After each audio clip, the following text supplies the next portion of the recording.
کہا خدا نے بخشش کی بات محشر میں، میرا حبیب کرے کوئی دوسرا نہ کرے۔ تعالیٰ سے دعا ہے کہ مولا تعالیٰ ہماری زندگی اس رمضان تک رکھے اور ہمیں اپنی عبادت کرنے کا موقع عطا فرمائے۔ کبھی شب برات دیتا ہے، کبھی شب قدر دیتا ہے اللہ تعالیٰ، کبھی جمعے کا دن ہمیں عطا کرتا ہے کہ میری عبادت کر لو اور مجھ سے اپنے گناہوں کی معافی تلافی کر لو۔ یہ اللہ کا بڑا شکر ہے۔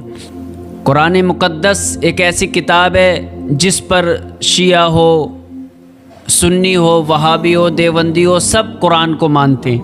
تو قیامت تک جتنے بھی ولی آئیں گے، کتب آئیں گے، ابدال آئیں گے، پرہیزگار آئیں گے، نمازی آئیں گے، جتنے بھی اللہ جلالت کے آثار نظر آ رہے تھے چہرے پر، عمر تو کہتا ہے کہ یہ قرآن بھی آسمان سے اترا، توریت بھی آسمان سے اتری، یہ بھی نبی پر اترا، قرآن بھی نبی پر اترا، توریت بھی نبی پر اتری، قرآن بھی نبی پر اترا، اور یہ بھی وحی کے ذریعے آیا، قرآن بھی وحی کے ذریعے آیا۔ مگر سن لے، یہ موسیٰ پر توریت نازل ہوئی ہے، اگر آج موسیٰ بھی یہاں ہوتے تو وہ اپنی توریت کے ہادی بن کر نہیں آتے، بلکہ میرے قرآن کے قاری بن کر آتے، میرے قرآن کے قاری بن کر آتے۔ نحمدہ ونصلی علی رسولہ الکریم، اما بعد، اعوذ باللہ من الشیطان، بسم اللہ الرحمن الرحیم۔ وَلَقَدْ يَسَّرْنَا الْقُرْآنَ لِلذِّكْرِ فَهَلْ مِن مُدَّكِرٍ۔ صدق اللہ مولانا العظیم۔ خدا کا ذکر کریں، ذکر مصطفیٰ نہ کریں، ہمارے منہ میں ہو ایسی زباں خدا نہ کرے۔ اسیر جس کو بنا کے رکھے مدینے میں، تمام عمر رہائی کی وہ دعا نہ کرے۔ در رسول پہ ایسا کبھی نہیں دیکھا، کوئی سوال کرے اور وہ عطا نہ کرے۔ مدینے جا کے نکلنا نہ شہر سے باہر، مدینے جا کے نکلنا نہ شہر سے باہر، خدا نہ خواستہ یہ زندگی وفا نہ کرے، خدا نہ خواستہ یہ زندگی وفا نہ کرے۔ کہا خدا نے بخشش کی بات محشر میں، میرا حبیب کرے کوئی دوسرا نہ کرے، میرا حبیب کرے کوئی دوسرا نہ کرے۔ رمضان ہمارے درمیان آ رہا ہے، 2025 کا جو رمضان ہے وہ ہمارے درمیان آ گیا۔ آج 23 شعبان ہے۔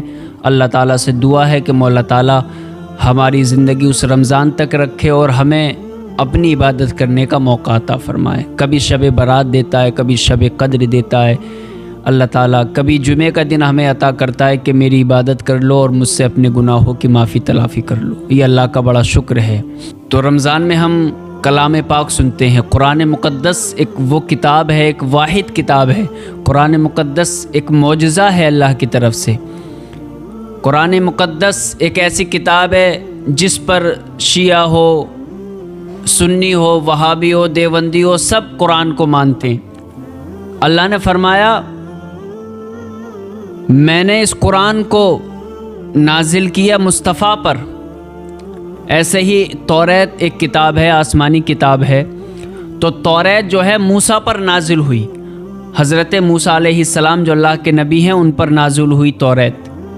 تو قیامت تک جتنے بھی ولی آئیں گے، کتب آئیں گے، ابدال آئیں گے، پرہیزگار آئیں گے، نمازی آئیں گے، جتنے بھی اللہ کے مومن بندے ہوں گے، قیامت تک اسی قرآن سے فیض پاتے رہیں گے، اسی قرآن سے رہنمائی حاصل کرتے رہیں گے۔ یہ وہی قرآن ہے جو سب کے رہنمائی کے لیے کافی ہے۔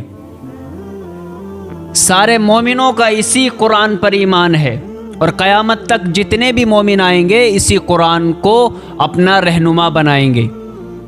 ایک مرتبہ عمر توریت پڑھنے لگے، مصطفیٰ پاس میں بیٹھے ہیں، وہ توریت پڑھ رہے تھے، توریت کے ورق الٹ رہے تھے، پلٹ رہے تھے، پڑھ رہے تھے، اس کا مطالعہ کر رہے تھے۔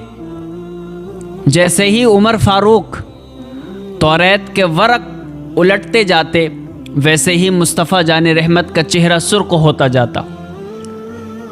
میرے نبی کا چہرہ سرخ ہو رہا تھا، جلالت کے آثار نظر آ رہے تھے چہرے پر، کیونکہ جب مصطفیٰ جان رحمت کو کوئی بات ناگوار گزرتی تھی تو آپ کا چہرہ سرخ ہو جاتا تھا۔ میرے نبی کا چہرہ سرخ ہو جایا کرتا تھا غصے کے مارے۔ عمر توریت پڑھ رہے ہیں، مصطفیٰ جان رحمت کے چہرے پر جلالت کے آثار نظر آ رہے ہیں۔ صدیق اکبر نے دیکھا، ابو بکر نے دیکھا، کہا عمر تیرے ماں باپ ہلاک ہو جائیں، تو ذرا نبی کے چہرے کو تو دیکھ۔ جیسے ہی نبی کے چہرے کو دیکھا عمر نے تو نبی کے چہرے پر جلالت کے آثار نظر آئے۔ عمر نے کہا یا رسول اللہ، یہ توریت بھی تو اللہ کی کتاب ہے، یہ بھی نبی پر اتری ہے، قرآن بھی نبی پر اترا ہے، توریت بھی آسمانی کتاب ہے، قرآن بھی آسمانی کتاب ہے۔ مصطفیٰ نے فرمایا، مصطفیٰ کے لب مبارک نے جنبش کیا اور مصطفیٰ فرماتے ہیں، میرے آقا فرماتے ہیں، حضور نبی علیہ الصلاۃ والسلام فرماتے ہیں عمر تو کہتا ہے کہ یہ قرآن بھی آسمان سے اترا، توریت بھی آسمان سے اتری، یہ بھی نبی پر اترا، قرآن بھی نبی پر اترا، توریت بھی نبی پر اتری، قرآن بھی نبی پر اترا، اور یہ بھی وحی کے ذریعے آیا، قرآن بھی وحی کے ذریعے آیا، مگر سن لے یہ موسیٰ پر توریت نازل ہوئی ہے۔ اگر آج موسیٰ بھی یہاں ہوتے تو وہ اپنی توریت کے ہادی بن کر نہیں آتے، بلکہ میرے قرآن کے قاری بن کر آتے، میرے قرآن کے قاری بن کر آتے۔ یہی ہے آرزو، تعلیم قرآن عام ہو جائے، ہر ایک پرچم سے اونچا پرچم اسلام ہو جائے۔